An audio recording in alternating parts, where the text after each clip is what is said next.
এ পর্যায়ে আলোচনা করার জন্য বিশেষভাবে অনুরোধ করছি প্রান্তিক আবাসিক প্লট ও ফ্ল্যাট মালিক কল্যাণ সমিতির দপ্তর সম্পাদক ও সাংগঠনিক সম্পাদক মোহাম্মদ মাসুদুর রহমানকে।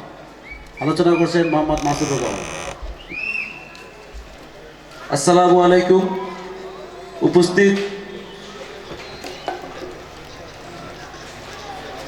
পল্লবী থানা বিএনপির যুগ্ম আহ্বায়ক জনাব মুকসিদুর রহমান আবির ভাই, উপস্থিত প্রান্তিক আবাসিক প্লট ও ফ্ল্যাট মালিক কল্যাণ সমিতির সম্মানিত সভাপতি জনাব তাওহিদুল হক লিটন, আরও উপস্থিত আছেন আইডিয়াল গার্লস স্কুল অ্যান্ড কলেজের প্রধান শিক্ষিকা জিনাত ফারানা আপা, আরও উপস্থিত আছেন প্রান্তিক আবাসিক প্লট ও ফ্ল্যাট মালিক কল্যাণ সমিতির সহসভাপতি জনাব আহমেদ কাসিমি সাহেব, আরও উপস্থিত আছেন প্রান্তিক আবাসিক প্লট ও ফ্ল্যাট মালিক কল্যাণ সমিতির সম্মানিত সদস্য আমার এলাকার মুরব্বী জনাব আজিজুল বকাউল সাহেব সহ উপস্থিত সকলকে জানাই আন্তরিক শুভেচ্ছা ও অভিনন্দন।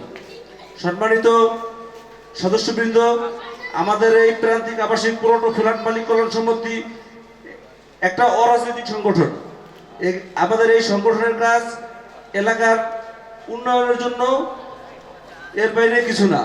এখানে যারা আসছেন আগামীতে নির্বাচন উপলক্ষে আমিনুল ভাই ভালো লোক, সেই হিসেবে তাকে ভোট দেওয়ার জন্য বিশেষভাবে অনুরোধ করছে। এই বলে আমি আমার বক্তব্য শেষ করছি। ধন্যবাদ।